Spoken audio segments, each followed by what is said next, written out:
오늘 영상에서는 비트코인, 미국 주식, 국내 주식 순서대로 7월달 계절성을 좀 정리해 드릴 겁니다. 7월달에 올라갈 수 있을지, 떨어질 수 있을지, 올라갈 가능성이 높을지, 하락할 가능성이 높은지 한번 정리를 한번 해보자고요. 일단 7월달 시장은 새 자산 모두 강세 계절성이 출발합니다. 우리 계절성이라는 게 있죠. 1월달에는 뭐 강하고요, 뭐 1월달에는 뭐 떨어지고 3월달에는 강하고요, 뭐 이런 얘기들이 있죠. 7월달을 기준으로 봤을 때 비트코인 평균 9.1% 너무 좋죠. 서머랠리. S&P 500 평균 2.75예요. 너무 좋죠. 코스피 2.1. 코스피도 역대급이에요. 미국 주식 같은 경우에는 승률이 몇 프로냐? 거의 60% 넘고요. 비트코인이 70%가 넘네, 승률이.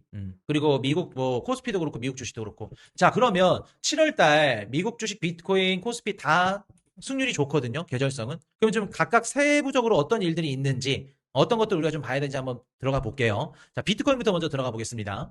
자, 비트코인은 7월달 평균 중앙값 승률 모두 강세입니다. 70%. 중앙값 12.4. 10년 평균 9.1. 좋아요. 셋 다 좋습니다. 자, 그럼 7월달 비트코인 계절성은 우리가 좋은 거를 봤습니다. 중앙값, 뭐 평균값 다 좋은 거를 확인했어. 그러면 요거 말고 사실 계절성이 트럼프 대통령 취임한 이후에 좀 많이 맞지가 않죠. 그래도 이제 좋은 거는 또 좋은 거니까. 그러면 이 계절성을 제외하고 어떤 것들을 우리가 좀 주의 깊게 봐야겠냐. 트럼프 대통령 선거 여태 계절성 아마 이번에 맞을까요? 맞았을까요? 쉽지 않죠. 그래서 우리가 계절성 말고도 한번 트리거가 상승을 할지 뭐 하락을 할지 할 수 있는 중요한 트리거가 될 수 있는 네 가지를 한번 갖고 왔어요. 요걸 한번 보자고요. 자, 일단 첫 번째. 요거는 좀 가능성이 있다고 봐요. 이게 뭐냐면 그 25년도 3월 달에 비트코인을 백악관에서 전략적으로 어떻게 비축을 할지 행정명령을 내렸죠.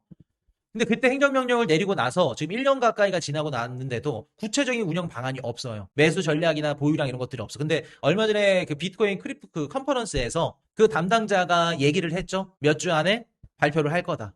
근데 그 담당자가 또 크립토 컨퍼런스라서 또 이렇게 좀 좋은 얘기 해주려고 하는 걸 수도 있어요. 확실히는 모르겠죠. 근데 좀 개인적으로 얘기할 가능성은 있지 않을까. 오늘 4개 중에 그나마 가장 좀 높은 확률로 있지 않을까. 그래서 백악관에서 뭐 트럼프 대통령이 행정명령을 하든 아니면 백악관에서 이렇게 피켓을 갖고 나와가지고 비트코인을 어떤 식으로 매집을 할 건지, 살 건지, 세금 없이 중립적인 방법으로 어떻게 살 건지, 그런 구체적인 발표가 나온다? 그러면 당연히 암호화폐 시장이 긍정적일 수 있겠죠. 그때부터는 이제 비트코인의 기관들 자본이 또 들어올 수 있겠죠. 그렇게 되면. 펀더멘탈이 아예 바뀌는 거니까. 자, 그리고 한 가지 더. 두 번째, 국방수원법이에요. 국방수원법은 뭐냐면, 한 해 미국 연방정부의 국방 관련한 이런 법안들이에요. 그냥 뭐 돈은 얼마나 쓸 거며, 국방비, 방산 관련해서 돈 얼마 쓸 거고, 뭐, 골든론 프로젝트는 어떻게 할 거고, 요게 이제 국방 관련 그 예산 법안이거든요. 예산을 얼마나 짤지. 여기에 비트코인이 어떤 식으로 매집이 될지 들어갈 수 있는 가능성이 있어요. 가능성입니다. 지금 이미 6월 18일 날 하원에서 지금 논의를 시작을 했고, 이런 것들이 만약에 들어간다 그러면 이제 7월 달에 어느 정도 윤곽이 나오긴 할 거거든요. 그리고 나서 보통 국방수원법이 연말 11월에서 12월 달에 최종 서명 절차가 되니까 트럼프 대통령. 그러면 어느 정도 윤곽이 나온다 그러면 7, 8월 달에 어느 정도 얘기 나오고 늦더라도 중간선거 전에 한 10월 달, 11월 달 얘기가 나와야겠죠. 그래서 국방수원법 지금 얘기들이 막 나오고 있는 이유가 뭐냐면 이번에 그 미국과 이란이 싸우면서 그 이란의 혁명수비대가 호르무즈 통행료를 비트코인으로 걷었죠. 그러면서 이제 미국 입장에서는 이제 발등에 불이 떨어진 거죠. 달러를 회피할 수 있는 자산이 비트코인이 될 수 있겠구나. 그럼 비트코인을 막을 수 없다면 우리가 비트코인을 가져야겠다. 네트워크를 가장 많이 가져가서 나중에 이런 뭐 양자든 아니면은 뭐 이런 그 온체인 데이터 상의 피싱 공격이든 우리가 네트워크를 많이 점유하고 있어야 주도권을 질 수 있다. 라는 얘기들이 실제로 의회에서도 얘기가 나오고 있고 미국 국방부에서 지금 그 비트코인 노드를 돌려서 채굴을 하고 있습니다. 실제로 장군이 나와가지고 얘기를 한 거예요. 그래서 네트워크 노드를 운영 중에 있고 모니터링이랑 이제 보안 작전 테스트에 뭐 사용을 한다 이런 얘기들을 했어요. 그래서 만약에 이게 확정이 돼서 국방수원법에 비트코인 관련된 내용이 들어갈 수 있는 가능성입니다. 가능성. 자, 요게 빠르면 7월 달에도 나올 수 있다. 자, 세 번째. 트럼프 독립기념일 7월 4일. 이때는 개인적으로 트럼프 대통령이 직접적으로 비트코인 언급은 하기 힘들 거라고 봐요. 작년에도 저는 좀 해줄 거라고 봤거든요. 안 해주더라고. 근데 사실 독립기념일이라는 게 아마 이번에 포커싱이 뭐냐면 물가 낮췄다. 내가 휘발유 가격 낮췄다. 이란에면 평화를 내가 이렇게 뭐 만들었다. 이런 얘기 할 거예요. 중간선거에 맞춘. 그래서 이번에 독립기념일 행사 때 트럼프 대통령이 비트코인을 직접적으로 얘기한 것보다는 간접적으로 얘기할 수는 있겠죠. 뭐 클래리티든 스테이블 코인이든 이런 얘기는 할 수는 있다. 자기가 대통령이 돼서 뭐 암호화폐 생태계가 뭐 미국이 수도로 뭐 가져갔다. 이 정도까지 가능하겠죠. 근데 비트코인 얘기는 하긴 힘들고. 그리고 네 번째, 많은 분들이 기다리는 클래리티. 실제 청문회 진행한 거 뜬 겁니다. 7월 17일 날 뉴욕에서 클래리티 액트 현장 청문회 진행한다고 해요. 요게 막 뭐 중요한 거는 아니에요. 그러니까 실제로 클래리티 빨리 승인시켜, 빨리 민주당 찍어, 라는 거를 얘기하기 위해서 청문회를 열어가지고 기자들 다 불러놓고 왜 안 하는지 뭐 하는지 막 이제 잡들이 하는 거예요. 잡들이 하는 행사인데 지금 제가 개인적으로 봤을 때 클래리티 법안이 이거는 뭐 아무도 모르겠죠. 항상 변수가 있는 거니까. 근데 좀 7월 달 안으로 최종 승인이 되기는 좀 어렵지 않을까. 왜 그러냐면은 좀 물리적으로 시간이 부족한 게 8월 초부터 한 달 동안 쉬어요. 상원 하원 정치인들이 휴회를 갑니다. 여름 휴가를 가요. 그러면은 7월 말까지는 모든 법안들이 상원 본회의 투표부터 사인이 들어가야 돼. 근데 쉬울까요? 이게 쉽지 않다는 거죠. 8월 초부터 이제 쉬러 가는데 각 지역구로 이동을 하는데 이것 때문에 올라갈 수도 없고 지금 한 달 가까이밖에 안 남았죠. 6월 말이면 7월 말이죠. 농업이 심사 들어가야지, 상원 본회의 표결 들어가야지, 양원 조율 끝내야 되지. 쉽지 않다. 근데 이게 민주당에서 허락을 한다 그러면 7월 달에도 가능해요. 근데 가장 중요한 민주당이 허락을 안 해요. 상원에서 60표 얻어야 되거든요. 민주당 맞춰줘야 돼. 그럼 여러분들 민주당이 이거 해줄까요? 안 해줄라 할 가능성이 높지 않을까. 혹시라도 스테이블 코인 시장이 나와서 유동성 공급되면은 지네들한테 당연히 불리한 중간선거가 불리해질 건데 질질 끌지 않을까요?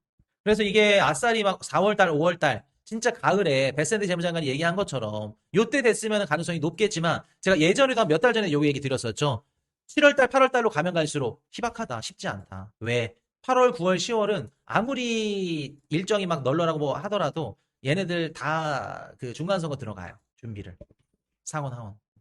뉴욕에서 하는 거나 월가 자본가 민주당 겨냥해서 맞아요. 압박하는 거예요. 보여주기 식으로. 근데 그게 우리 마음처럼 되면 좋긴 하겠죠. 그래서 저는 개인적으로 올해 연말 혹은 내년 상반기 승인 가능성은 높다고 보거든요. 근데 이제 우리가 원하는 건 어찌됐든 간에 중간선거 전에 되는 걸 원하니까. 근데 그건 좀 쉽지 않아 보인다. 그래도 혹시라도 뭔가 변수라도 생겨서 그러면 좋을 것 같아요. 그래서 지금 트리거가 네 가지가 있거든요. 트리거 네 가지가 첫 번째는 미국이 어떤 식으로 그 비축을 할 건지 법안 발표. 그리고 두 번째는 국방수권법 들어가는 거. 7월 4일 독립기념일 세 번째. 트럼프 대통령. 그리고 네 번째는 클래리티 법안. 근데 그 중에 가장 가능성 높은 건 비트코인이 어떤 식으로 비축을 할지 구체적 발표. 그거 보시면 될 것 같아요. 그래서 7월 달에 무조건 마냥 계절성이 좋으니까 비트코인 오르겠지라고 보시면 안 될 수 있다. 자, 빠르게 미국 주식으로 넘어갈게요. 자, 미국 주식은 계절성 좋습니다. 8월, 9월 전 강세예요. 미국 주식, 국내 주식, 비트코인 얘네들 공통점이 뭐냐면 8, 9월은 좀 별로예요. 근데 7월 달이 마지막으로 딱 좋았을 시점이에요. 그래서 7월 달은 보통 좋아요. 평균 2.75. 그리고 핵심은 빅테크 실적 발표 있습니다. 2분기 실적 발표가 요때 있기 때문에 실적 발표 당연히 좋게 나올 가능성 높겠죠. 저렇게 돈을 퍼다 제끼는데 쓸어 제끼는데 실제로 또 생산성도 올라가고 있고 매출도 일어나고 있고 실적이 나쁠까요? 아니, 좋을 거라고 봐요. 물론 실적 때문에 AI 관련 이런 좀 상승세가 조금 꺾일 수는 있어요. 버블이. 왜냐면 가이던스가 너무 높아서 예상치가 너무 높은데 그거를 못 미칠까 봐. 그럴 수는 있겠지만 실적은 나쁘진 않을 거다. 실적이랑 그 실적 후 분위기는 그 시장 분위기는 다른 거니까. 그럼 봤을 때 나쁘지 않다. 7월달 미국 증시 나쁘지 않다. 실적 발표 괜찮게 나온다 그러면. 그럼 다음은 한국 주식 가봅시다. 한국 주식도 65년 승률이 64%예요. 나쁘지 않아요.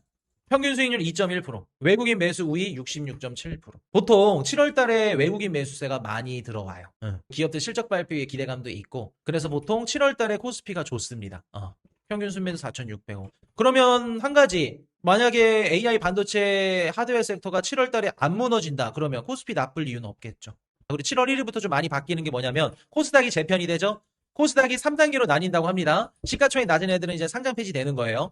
그래서 어떻게 보면은 여기서 코스닥에 있는 종목들이 상장 폐지되면서 유동성이 좀 몰아주지 않을까. 자금이 쏠림 현상이 일어날 수 있지 않을까. 반도체 쪽으로.